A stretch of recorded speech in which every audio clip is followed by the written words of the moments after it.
ऐसा क्या बोला तुमने ऋषि को कि वो इतना गुस्से में आ गया कि उसने चीजें तोड़नी शुरू कर दी, कि हमारा ऋषि ही नहीं रहा, उसका रूप बदल गया।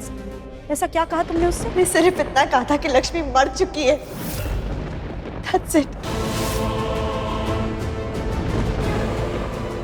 गॉड, अब जाओ और जो तुमने गलत किया है ना उसे सुधारो, को से सॉरी। लेकिन वो अगर लक्ष्मी सच में जिंदा हुई तो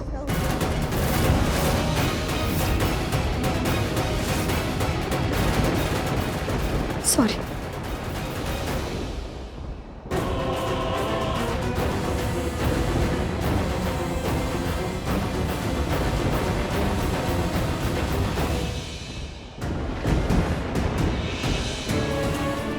दिल की बात कभी भी जुबान पर नहीं ला पाता, और अगर लाता भी हूं तो ऐसा लगा देता हूँ। कहना कुछ चाहता हूँ, कह कुछ और देता हूँ, उस बात का मतलब कुछ और होता है।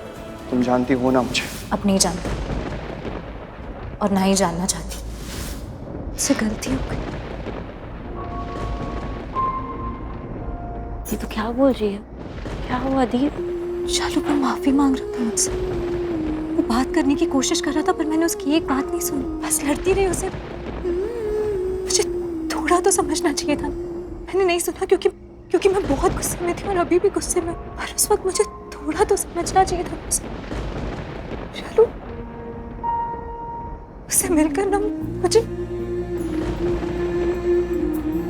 एक अजीब सा सुकून मिला। मुझे वो सुकून जो इतने सालों में नहीं मिला, वो सुकून जिसके लिए शायद मैं बरसों से तड़प रही थी। वो सुकून मैंने उसे देखा और मुझे इतना रोना आया। मुझे ऐसा लगा जैसे कि बरसों का दर्द था वो बह गया उन आंसुओं में। और तुझे पता है उसने ना मुझे अपने साथ घर चलने के लिए भी कहा। हाँ, उसने मुझसे पूछा कि क्या मैं उसके साथ घर चलूंगी। मैं तब भी उससे लड़ी, तभी पता नहीं क्या बोला उसे और चली गई वहां से। तुझे पता है वो पूरे टाइम मेरे साथ भी था। जब वो आग लग गई थी और जब तक सब कुछ ठीक नहीं हो गया ना, तब तक वो मेरे साथ था। जब तक हम अच्छे से बाहर नहीं आ गए ना, तब तक वो मेरे साथ था। वो मुझे छोड़ के नहीं गया और मैं उसकी बात तक नहीं सुनी।